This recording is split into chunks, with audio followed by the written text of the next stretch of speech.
Tips number 2ல என்ன பார்க்க போறோம்னு பார்த்தீங்கன்னா, இந்த மாதிரி பாண்ட்ஸ் பவுடருடைய அந்த பாட்டில் எம்டி பாட்டில் பிளாஸ்டிக் பாட்டில் எப்படி யூஸ் பண்ணுறதுன்னு பார்க்கலாங்க.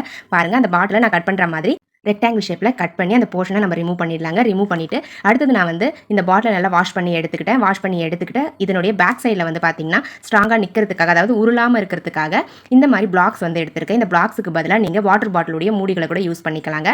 பாருங்கள், இந்த மாதிரி க்ளூ அப்ளை பண்ணி அதனுடைய பேக் சைடில் அழகாக ஒட்டி விட்டுருங்க. ஒட்டி விட்டுட்டீங்க அப்படின்னா நம்மளுடைய சூப்பரான கிச்சன் ஆர்கனைசர் வந்து ரெடி ஆகிடும். ஸோ இதில் வந்து நம்ம என்னெல்லாம் வச்சு யூஸ் பண்ணிக்கலாம்னு பார்த்தீங்கன்னா, சின்ன சின்ன பொருட்களை வச்சு யூஸ் பண்ணிக்கலாங்க. நான் வந்து காஃபி தூள் பேக்கெட்ஸ்லாம் வச்சு யூஸ் பண்ணிக்க போகிறேன். நீங்கள் வந்து இதில் கிரையான்ஸ் வச்சு யூஸ் பண்ணிக்கலாம். அப்படி இல்லைனா பெயிண்ட் பாட்டில்ஸ் இருக்குங்களா, குட்டி குட்டி பாட்டில்ஸ், அந்த பெயிண்ட் பாட்டில்ஸ்லாம் வச்சு யூஸ் பண்ணிக்கலாம். உங்களுடைய தேவைக்கு ஏற்ப நீங்கள் இதை யூஸ் பண்ணிக்கலாங்க. நான் வந்து கிச்சனில் காஃபி தூள் பேக்கெட்ஸ்லாம் வைக்கிறதுக்கு யூஸ் பண்ணிக்கிறேன். பாருங்கள், இந்த மாதிரி வச்சுட்டு நம்மளுக்கு எப்போ தேவைப்படுதோ அப்போ எடுத்து யூஸ் பண்ணிக்கலாம். ரொம்பவே கம்ஃபர்டபுளாக இருக்கும்.